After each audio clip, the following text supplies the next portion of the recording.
We have the honor of getting to hear from Dr. Delishia Pittman, who will be speaking about Black emerging adult college students, more than a convenient sample. So just so everyone is aware, Dr. Pittman is a tenured associate professor of counseling in the Graduate School of Education and Human Development at the George Washington University. She is also the director of the Clinical Mental Health Counseling Program, where she actually oversees the training of nearly 100 graduate counselor trainees per year. Notably, Dr. Pittman is an award-winning board-certified counseling psychologist. She was actually the first African-American to be board-certified in counseling psychology in DC. Dr. Pittman is also trained as a behavioral scientist and has built a successful career as a health disparities researcher. Her research centers on racial and ethnic disparities in health behaviors and outcomes in African Americans.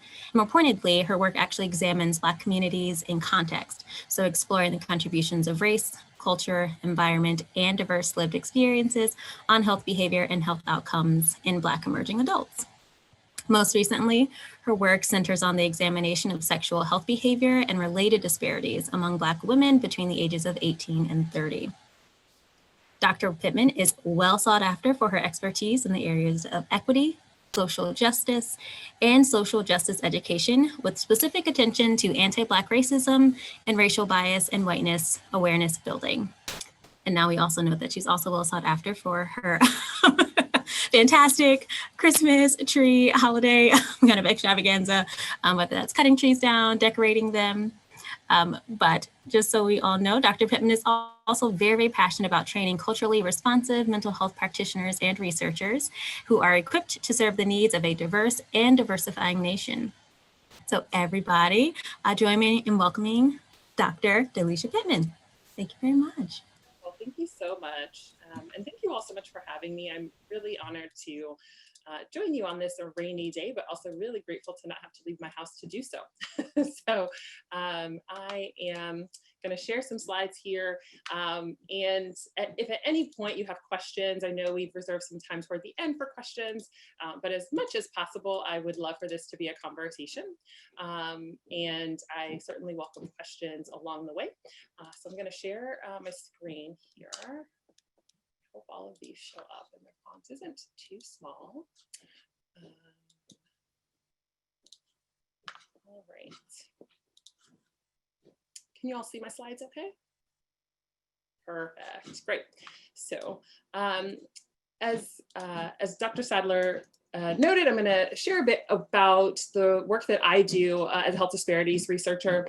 I came to this work as a doc student in counseling psychology, really with an emphasis on understanding addictive behaviors. My master's degree is in counseling with a specialization in addiction treatment, and I was really interested in understanding sort of the trajectory to substance use and abuse, particularly in Black adults, and stumbled into my work with Black emerging adults and have really loved working with this population and understanding their really unique health concerns, but really sort of understanding them intentionally more than just being an academic, being on a college campus and having access to several thousand of them. And so I want to sort of provide a little bit of context about who or what emerging adults are. The term emerging adult was actually coined by a psychologist, Dr. Arnett, in 1995 or so is sort of the first place we sort of see it emerge in the literature as the result of a lot of interviews that he was doing with emerging adults. And he defines it as the bridge, the transition between adolescence and adulthood. And prior to this, we certainly understood it as a developmental milestone or as a developmental period, but it didn't have language. And it certainly wasn't a population, a part of the population that we were focused on in any meaningful way, even given that a lot of the research that was being conducted, particularly in academic settings, were being conducted with college students. But until that point, we just described them really as college students. And so a lot of the research that we do have at our disposal is reflected of this population. So college students tell us a lot about a lot of the things we know. So we have a lot of credit to give to college students, but particularly to the two demographics that I want to focus on. and that I have focused on in my research. And those are millennials and now what we call Gen Zers. So millennials are sometimes referred to as Generation Y. I'll refer to them as millennials for the most part. And Gen Zers, we don't know what the generation after them is going to be called for obvious reasons. The alphabet ends, but sometimes you'll refer to them as iGen or Tech Gen. So they're sort of the generation that has always had technology in the way that we experience it for the most part today. And so there's a lot of literature out there now on this emerging adult population, who they are, what they like, what they don't like, how they move in the world, how they experience the world, how they make sense of their experiences. And there are some generational similarities there, which is why they sort of get grouped in this way. But what you'll notice particularly is that there are actually really quite large bands, particularly for millennials. So sometimes if you're reading millennial literature, you'll have them referred to as Y1 and Y2. And Y2 is the older millennial demographic. And those are the individuals who sometimes we refer to them as Zennials. So they're sort of a bridge between Gen X and millennials, in that they had digital childhoods or analog childhoods and digital adulthoods, right? So that they've made that transition. And so you'll sort of hear, particularly like myself, I am a Zennial or a Y2er. Because of when I was born and much of my childhood, like I remember getting a cell phone, but like also the transition up to cell phones like pagers and, glow in the dark and light up phones, like home phones, house lines, those kinds of things. So that there's part of my generation that, folks born in 95, for example, who are now adults, have no recognition of, right? They have no memory of those. And so those are really important generational distinctions to understand, because we move in the world differently and our priorities are different. But a lot of my early research was conducted on millennials, obviously millennials between the ages of 18 and 21 at the time. And now my work is focused on Gen Zers primarily, or individuals who are between the ages of 18 and 21 now. And so, those are going to be individuals who are sort of born in the early 2000s. We spend a lot of time understanding identity exploration in these generations, and it's a really crucial window into development we've come to really understand. The developmental psych literature historically has pointed us to these critical windows of development. So 0 to 5, for example, we historically have thought that 0 to 5 is a really critical window for attachment. And if you had disrupted attachment in that 0 to 5 window, that meant a life of all kinds of problems, from physical health problems to psychological health problems.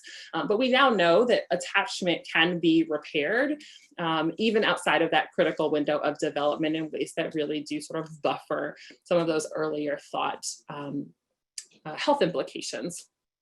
And the same is true of emerging adulthood. There's a lot that can happen that can really sort of make or break and or modify some of those later health implications, which is why I particularly study Black emerging adults, because, and I'll share a bit more about their makeup, I think Black emerging adults are really an inroads to ameliorating a lot of the health disparities that we see in Black communities later in the lifespan.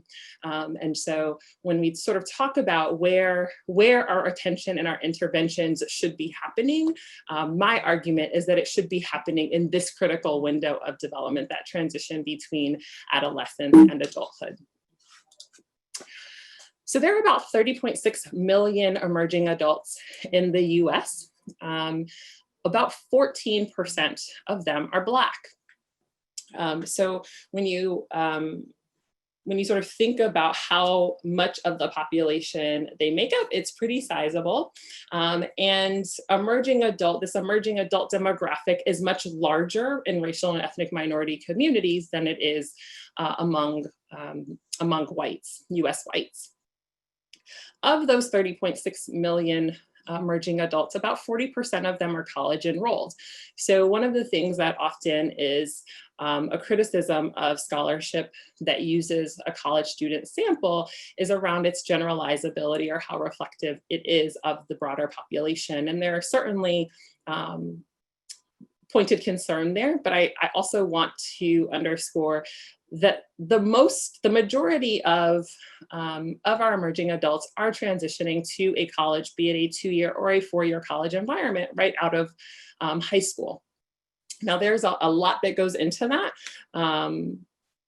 sort of where they end up and whether or not they finish. But I do want to offer that the college student data is rich and robust and informative data for us to have. Among Black emerging adults, I think one thing that's really important to understand is over half of Black adults are comprised of folks in the Gen Z and millennial generations. Gen Zers are going to be sort of in that 0 to 21 age range, and 31% of all US Blacks are Gen Zers. A third, I mean, that's a sizable chunk of the population of African Americans in the US who are sort of in that 0 to 21 age range.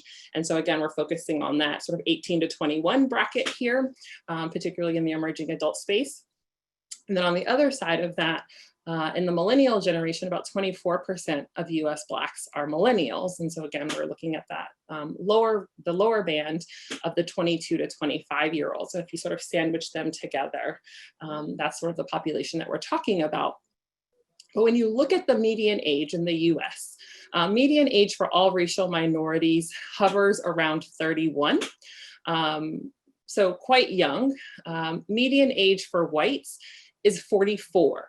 Right, so whites are much older than racial ethnic minorities are. The median age, Hispanics tend to be the youngest racial minority group in the US, and that's a trend that's been pretty stable since around the 80s. But non-Hispanic Blacks aren't far behind them with an average age of 32.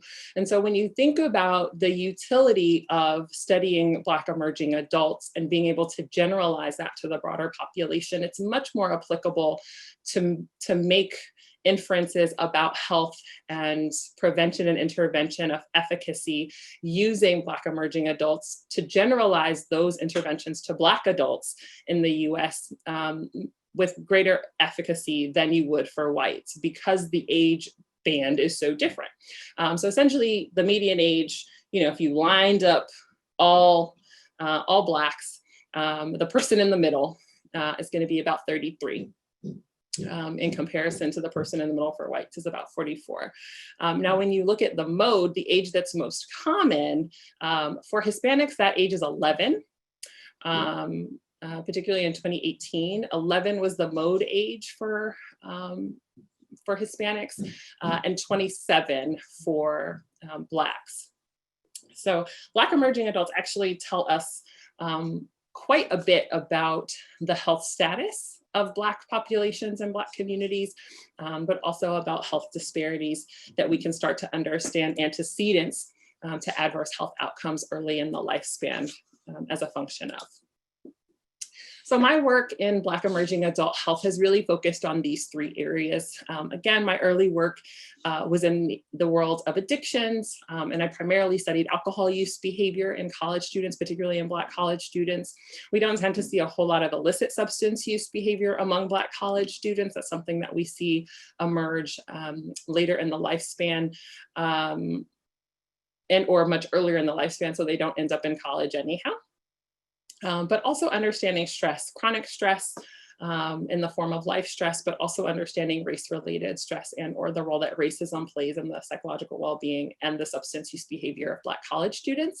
And now my work more recently is focused around sexual health behavior.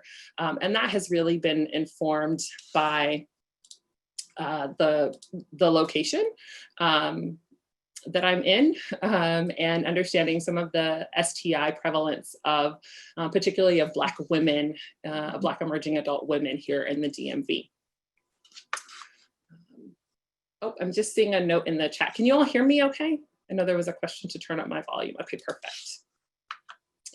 So I'm gonna spend a little bit of time talking about these three areas, and I want to spend the majority of my time with you all this afternoon talking about sexual health, particularly Black women's sexual health. So Generation Y and Generation Z are two generations that have pretty tumultuous sort of national childhoods. So these are childhoods that have been marked by terrorist attacks. So 9/11 on sort of the younger or sort of older end of the millennial generation. I was in my senior year of high school when 9/11 happened. I have very clear memory of that day. The Great Recession of 2007 and 2008, mass shootings and having mass shootings and school shootings as a sort of a regular occurrence.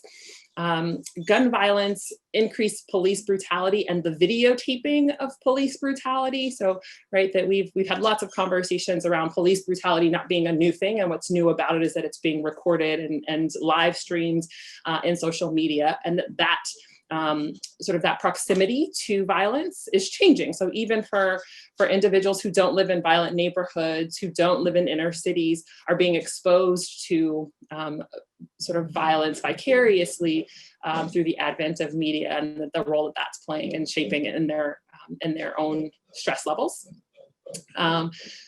High profile sexual assault, immigration, these are all factors that these two generations endorse as being things that are highly prevalent and register as significant stressors for them.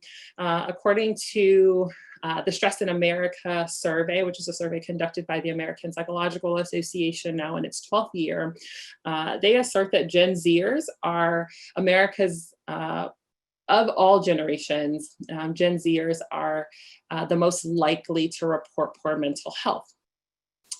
Which is really significant if you can imagine trying to make this transition from like living at home and now you live on your own, you're living on campus, you're trying to be an adult and be responsible, but your mental health is tanking as a result of things that are happening much, largely outside of your control. And those are factors that we don't often attend to in the transition to college. There's lots of, homesickness and, academic preparation and, all of those kinds of things that college and universities tend to really attend to, but the things that are happening in the world around this generation often go unassessed. So all of that is really grim, but the silver lining there is that this is also a generation that's much more likely to seek out psychological support.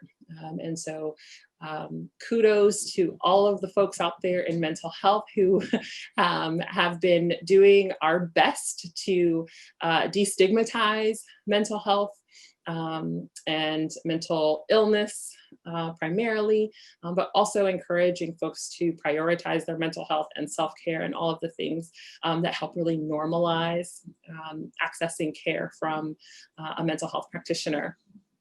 I really love being a psychologist in the DMV.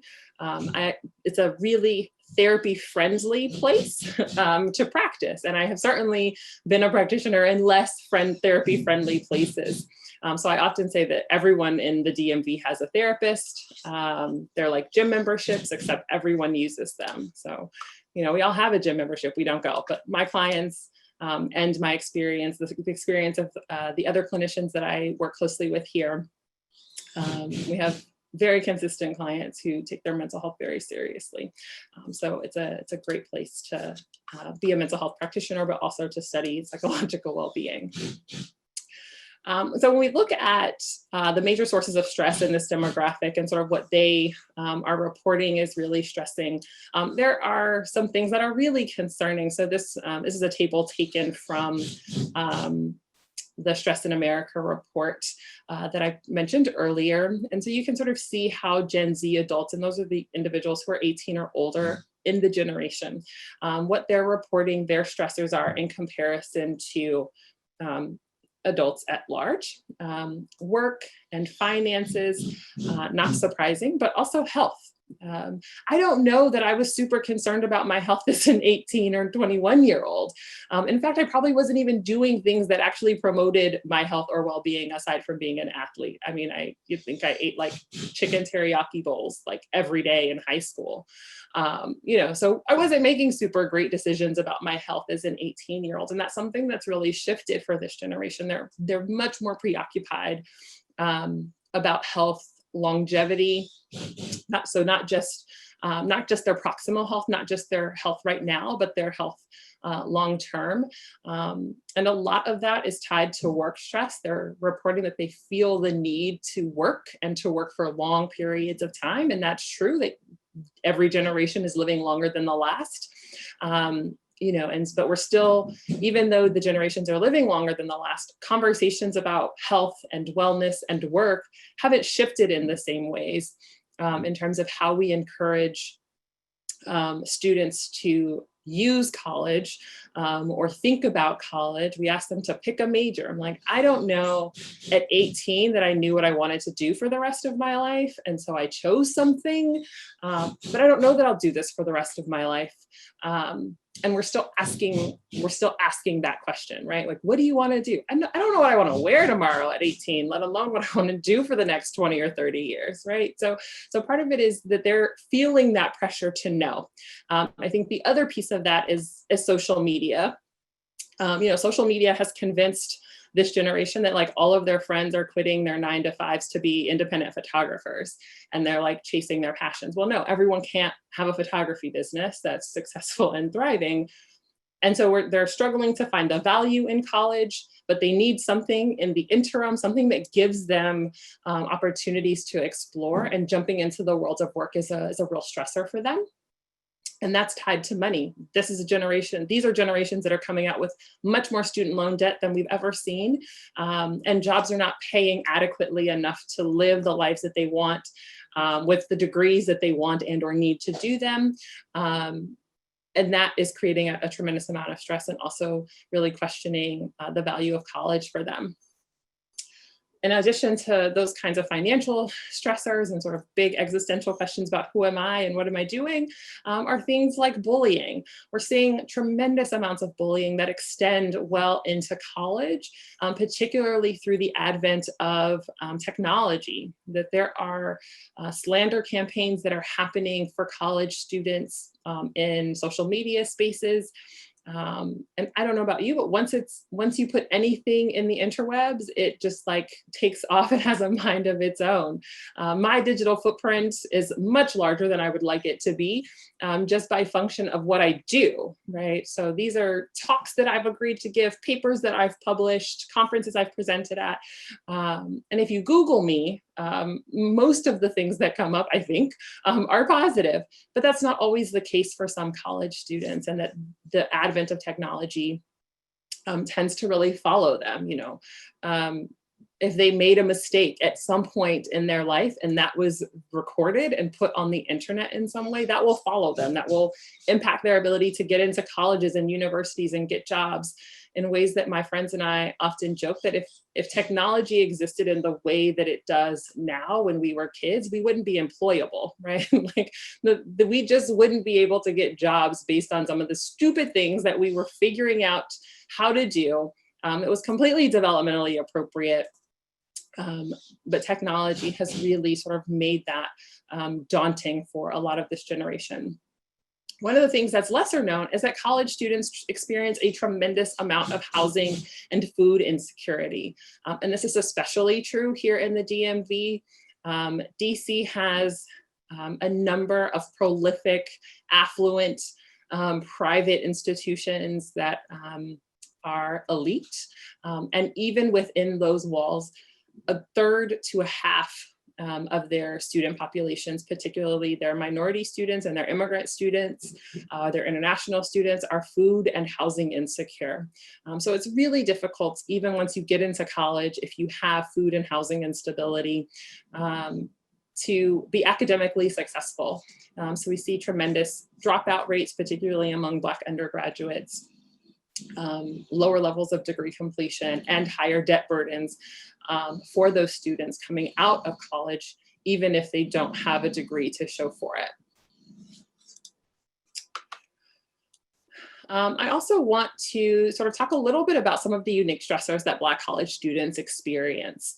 As I've mentioned, that there are, in addition to the transition challenges that they experience, Black college students have the lowest persistence rates of all racial minority groups in college, which is a real problem. So universities can get them there, they can recruit them, but they can't retain them.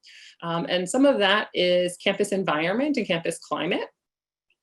I was being really heavily pursued. I remember being really heavily pursued for my PhD program by a university in Iowa. And there was no way that I was going to Iowa, right?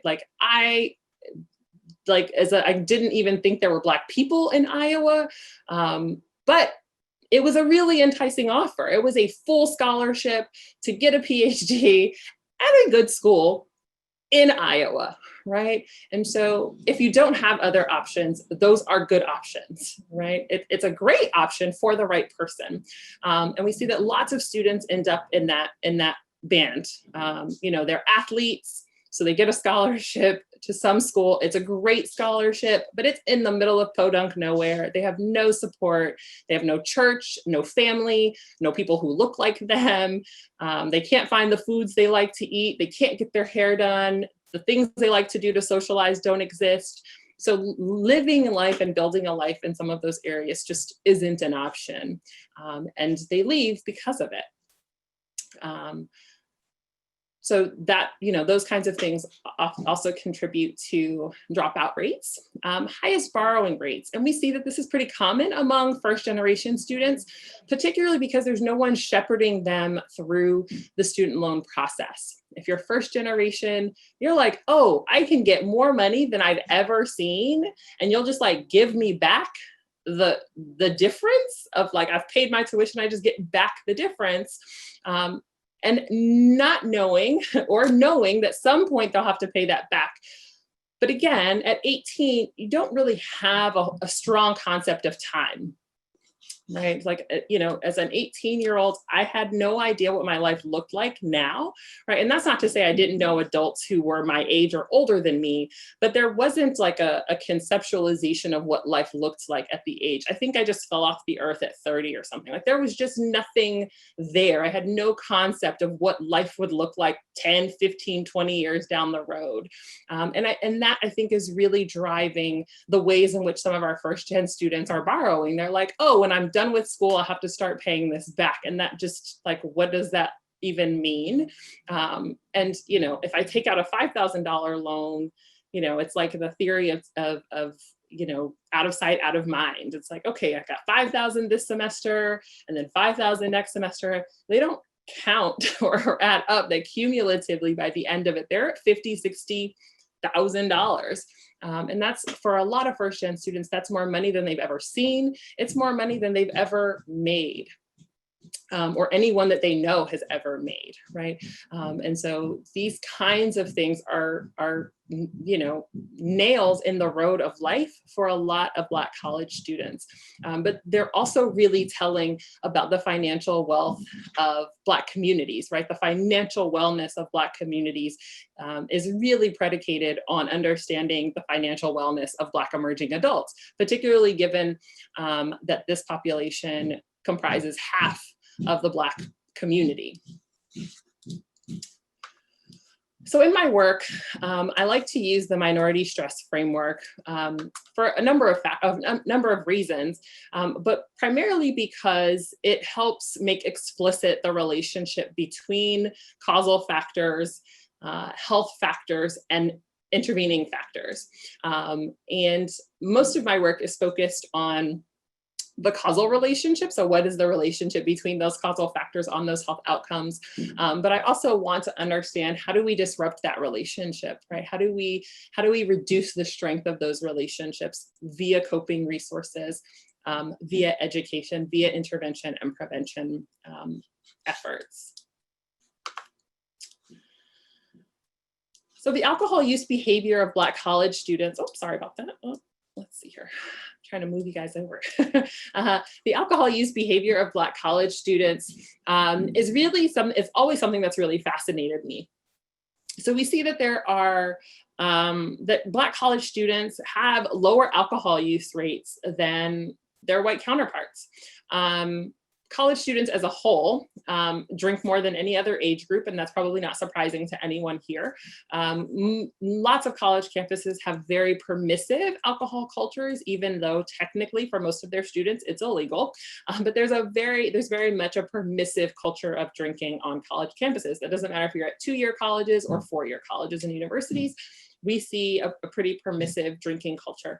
The drinking culture that's permitted is often one of binge drinking. So it's essentially little or no drinking Monday through Thursday, and heavy drinking Thursday through Sunday, or Thursday through Saturday.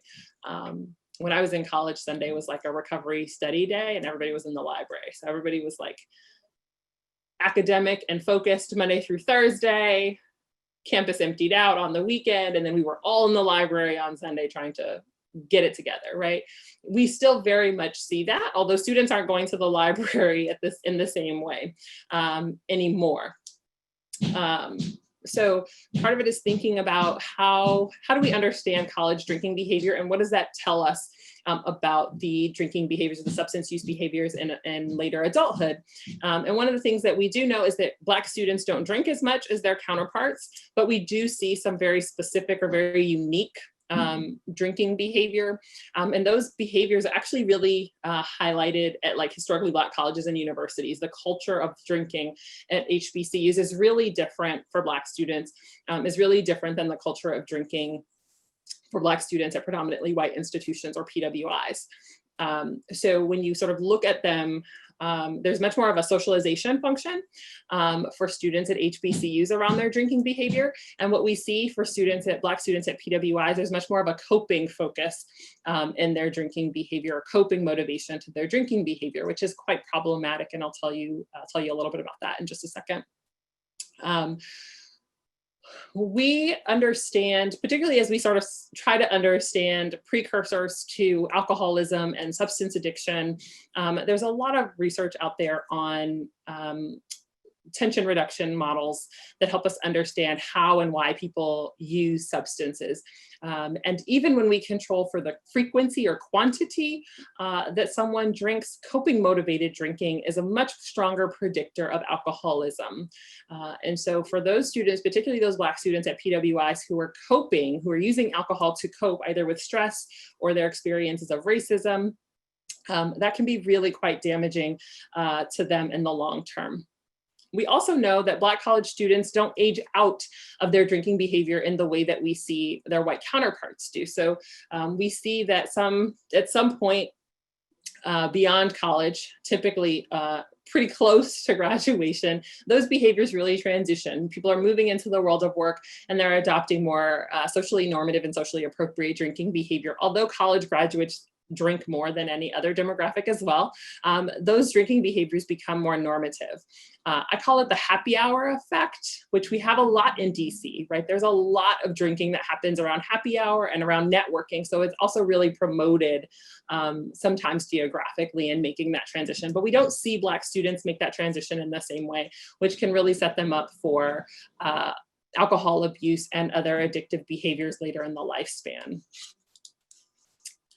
Lastly, I want to talk a bit about how am I doing on time? My little timer is a lot more advanced.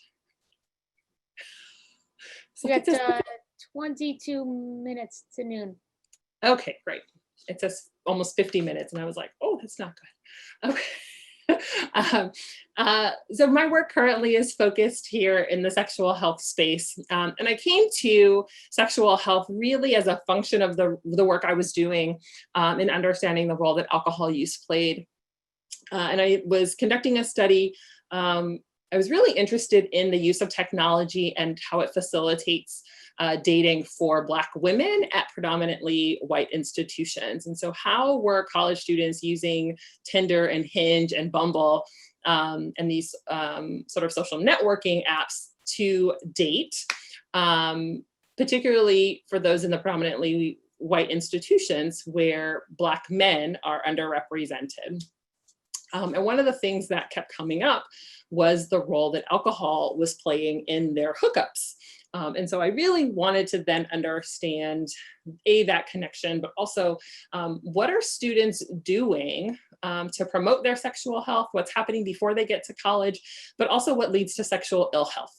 I am one that I think sexual health, like mental health, is an umbrella that includes protective and health promoting behavior, but also on one end of the continuum includes pathology. And so I wanted to understand the whole continuum of sexual health. How do we develop positive sexuality among emerging adults, but what are the factors, the antecedents that are leading to sexual ill health? And certainly we understand what the consequences are. We see the STI rates among Black college students. We see the pregnancy rates, unintended pregnancy rates. So we're seeing all of the consequences, but we don't have a really clear idea of what the antecedents are. So it actually really sort of led me here to the HIV space. And I'm not an HIV researcher. I don't even pretend to be an HIV researcher. I dabble in the HIV literature only by proximity to STIs. So as I like to describe it, I look at all STIs except HIV. But you can't really understand sexual health, particularly STI risk behavior of Black folk in the DMV without having some toe in the HIV water. I was advised very early on in my doc program, if you don't want to be an HIV researcher, like, don't do it. So you're either an HIV researcher or you're not. There's no like, oh, sometimes I study HIV. Like, you don't. You're all or nothing. So I have very deep respect for those who do HIV research. I am just not one of them. But among those living with HIV, and we see this number is pretty consistent, around 44 to 45% of new cases continue to be among Black emerging adults. The vast majority of those are among Black MSM, Black men who have sex with men. But those rates are alarming, and they're unfortunately quite stable. And so I was like, okay, I can't study Black emerging adult health without understanding what's happening in Black emerging adult sexual health. Sexuality is an important part of our life. It's an important part of our makeup. And so I tell the students that I work with, I want you to have all the sex that you want. I just want you to do it well, right? I want you to be healthy. I want you to make informed decisions. And what I was learning in my research is that they weren't sure about where to go or what to go, where to go or why to go, what to look for, what to ask or how to ask. But they also didn't know what their own levels of risk for exposure to an STI were. And because the infection rates here in the DMV are so high, particularly for Black women, their risk of infection is much, much higher, exponentially higher than it would be for someone like me who went to college in Oregon, right?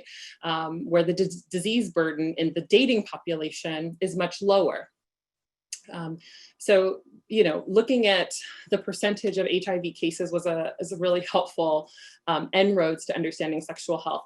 On the other side of that, we know that 55%, again, another pretty stable number, 55% of those who are under the age of 25 were under the age of 25 at the time that they were diagnosed were Black. So we've got a tremendous amount of representation in the Black emerging adult population of individuals with HIV and STIs. I'll add here that STIs are really prevalent among Black women in this demographic in the DMV. When you look at the three most common STIs, chlamydia, gonorrhea, and syphilis, those rates span, in comparison to their white counterparts, anywhere from 5 to 9 times more prevalent among Black college women or Black emerging adult women. As I like to tell them, every sexual encounter you have increases your risk of exposure exponentially. Even if you are being safe, your risk of exposure because of the disease burden in this area is just so great. In the emerging adult literature, there are certainly more vulnerable subgroups than others, and I highlight them here, but I won't spend a lot of time on them. LGBTQ plus communities are more vulnerable for most health disparities that we study, and there's I think a real importance to have an intersectional lens when you're studying subgroups within marginalized communities, because it really is a compounding of risk factors that sort of increase their vulnerability. Immigrants, some of my work has focused on second generation Black emerging adults, and they also have increased risk of things like coping motivated alcohol use and STI risk.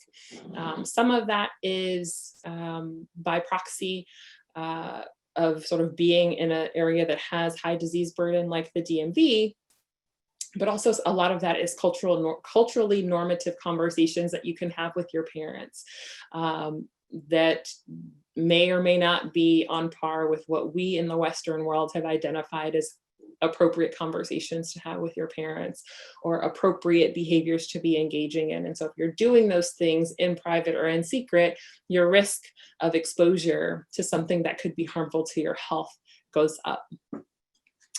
And then Black college is where my work is currently focused. So as I mentioned a little earlier, Black college women are disproportionately affected by HIV specifically. About 55% of all new cases are among Black women. 84 to 85% of those come through heterosexual transmission. And so, you know, half of the Black women who are infected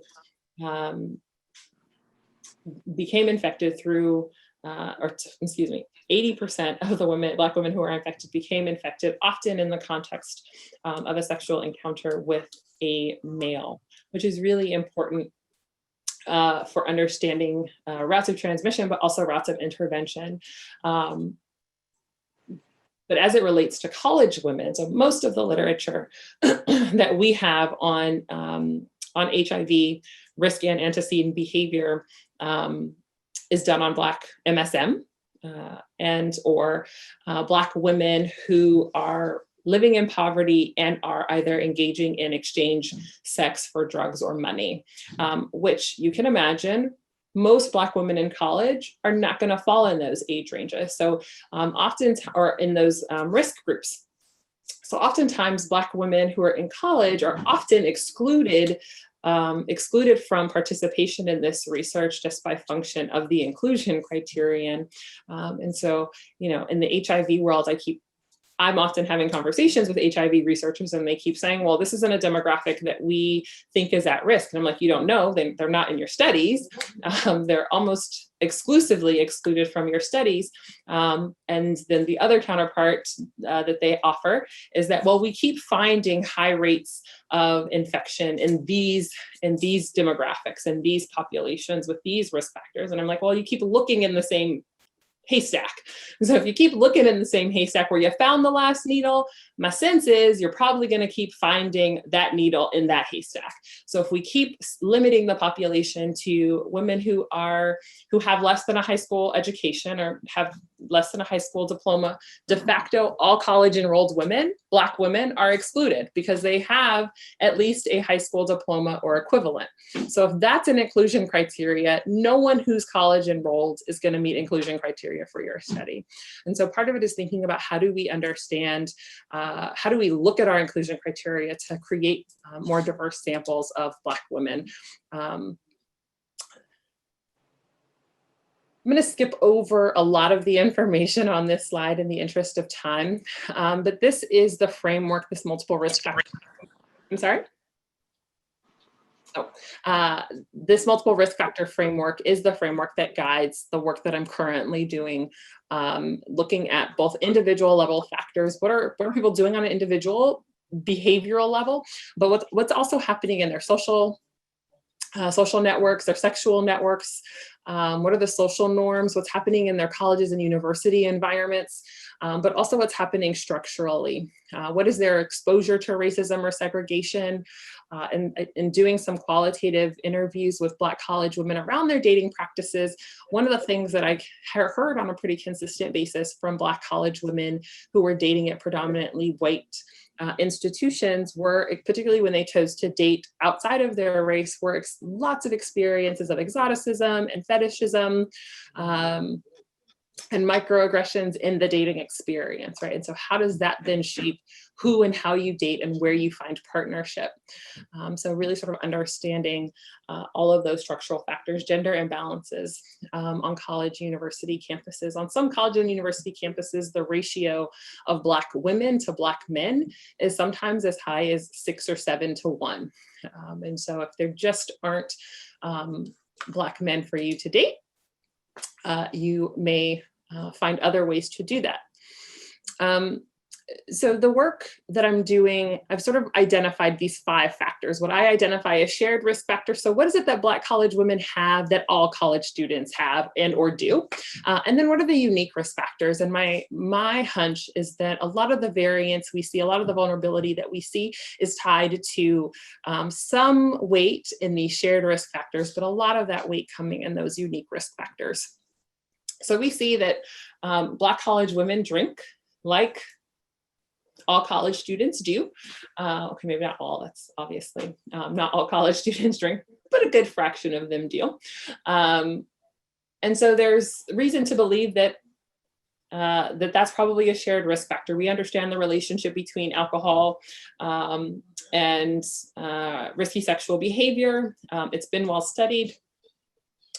Although Black women are pretty underrepresented in most of those studies as well, there's every reason to believe that they are drinking. Multiple and concurrent sex partnerships. This is a risk factor for HIV for sure, but we also see that this is happening on college campuses to a much greater degree in younger generations than it had before. So, you know, when I was in college, there was the running joke was that we were all there to get our MRS degree. And some of my friends certainly left with theirs. I did not, but that is certainly not the sentiment of college students. Most college students that I interview, most college students that participate in my research have zero desire to get married before they graduate college. You know, so we're seeing, particularly as the average age for men has now crept up to about 28 for marriage, and that age hovers around 24 for women. So, you know, they're sort of on the end of the emerging adult continuum by the time they do get married. So some of those drivers. So we're seeing a lot more liberal approaches, if you will, to dating multiple people at the same time. Certainly hookup culture, which tends to have a really negative connotation, but I think if you're protecting yourself and the person or persons that you're engaged with, by all means. But if you do have multiple or concurrent sex partnerships, that is also a risk factor. And lastly, inconsistent condom use. And this is much more prevalent among Black students. We, in the sexual health literature, we see that 1/3 and sometimes upwards of 50% of Black college students report not using any barrier method at their last time of intercourse, and that the person that they last had intercourse with, they were not in a committed or monogamous relationship with. Black college women report much more difficulty initiating conversations around condom use or protection barrier method use with their partners. And so lots of research has sort of studied the self-efficacy around initiating conversation, sexual health conversations, and we see that Black students don't do that as well as some of their counterparts.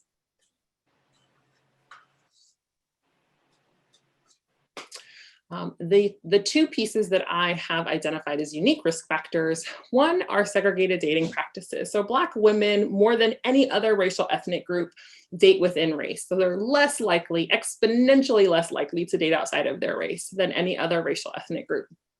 And there are, I think, a lot of reasons for that. I think obviously perceived cultural similarity and shared value system and cultural norm, physical attractiveness, of course. But even when we look at, because I'm really interested in social networking and like this idea of dating online and how prevalent it's become, I spent a lot of time understanding online dating behavior, and Black women are the least swiped on across all racial groups, including Black men. So there's this sort of cultural norm of perceived desirability by racial, all men, regardless of race, and this other cultural piece around preference.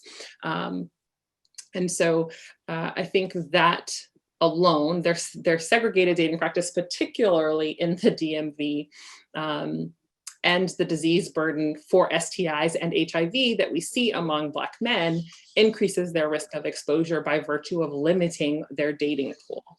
So if you stratify your dating pool in such a way that you're only sampling the population that has high disease burden, your risk of pulling the short straw goes way, way up, right?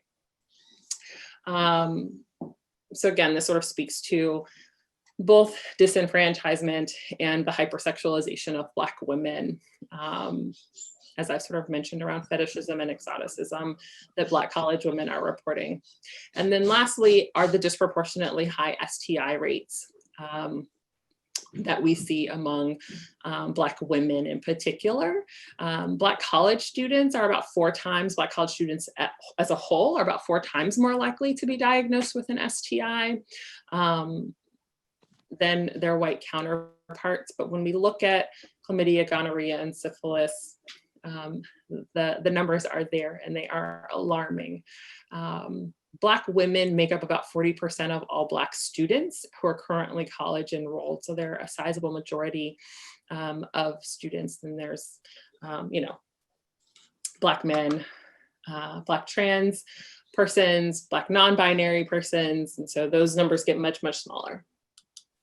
So what are the implications, particularly for understanding Black college women? Well, Black women live longer than Black men. So as I like to say, the health and well-being of Black folks rests squarely on our shoulders.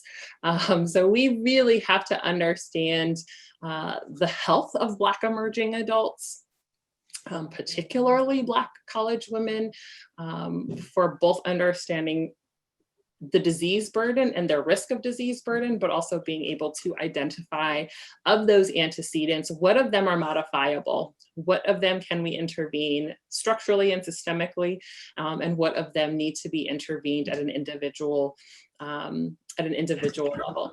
And I think we're still really unclear about which of those levels has the greatest impact on the health disparities that we see. I think also contributing are pathology-centered narratives around Black women and Black women's health. We really aren't interested in Black women's health until we become sick. If you look at in all of the health research, we study how to keep people well all the time. But actually, when you sort of boil it down, we're actually only studying what keeps Black women well after they've gotten sick. So you get lots of case controls and clinical trials around treating Black women, prolonging life through tertiary prevention methods, but not primary prevention. But also, and last but not least, improving the efficacy of culturally and gender-specific prevention programming that's really tailored to the community and not overlaid on the community, particularly in the HIV space.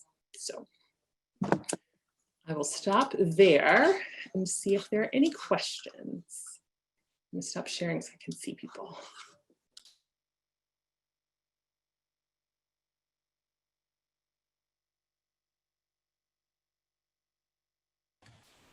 Well, I just want to say thank you so much. I know as you were talking, I'm thinking about a lot of the young adults, well, pre-emerging adults that I'm working with now who are certainly very interested in college, interested in kind of post-secondary education.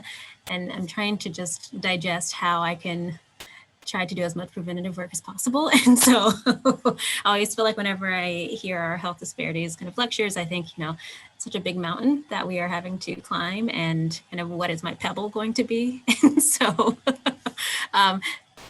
perhaps that's my question then, kind of what, if I had a pebble right now, kind of what could I, or any of us working with a lot of children here, whether it's young children, older children, how can we begin to kind of really integrate this information into some of the work that we do, either on the medical side or on the mental health side too? I always say ask, right? One of the things that, one of the impetus for studying Black college women just came from a group of close girlfriends who are other, health disparities researchers and academics. We were like, nobody was asking us about our health as a college student. We could not think of one time when we were being proactively asked about what we were doing to be well, how we were taking care of ourselves. Certainly if you went to the health center, you got asked those questions, but there wasn't a proactive lens on our health. So I would say ask about those areas, ask about their sexual health, ask if they're concerned about anything, where they learned how to take care of themselves. And a lot of them are learning from their peers. And unfortunately, it's like the worst game of telephone you've ever seen. It's like, well, I was told that if someone were to ejaculate on my leg, I could get pregnant. I'm like, that's not true at all. So some of the things that I've heard them say, oh, I can use saran wrap if we don't have a condom. Saran wrap won't keep spaghetti in a bowl. So I don't exactly know how you want that to keep you from getting pregnant, right? And so sometimes you just have to have an honest conversation with them, because some of the things they've heard, because it's not an appropriate conversation or a conversation they feel comfortable having with their parents, they have a lot of misinformation. So I find that to be probably the place that I make the most inroads, just being able to level set and have an honest conversation. That is the talking head academic, but I'm like, right. Let's have a conversation about that. So if you have a pebble, I'm like, ask them. Fair enough. And it's tremendous what they'll tell you. So they're pretty open. Thank you so much again. It was wonderful getting to hear from you, and we hope to be able to have you back in future lectures. Please, there's sort an of look of the lectures as they happen. I would love to attend some if possible. We'll be sure to loop you in. And if anyone has questions, feel free to give us a shout, and we can always connect everyone. So thank you for joining today. Thanks for having me. Thank you. Thank you. Folks.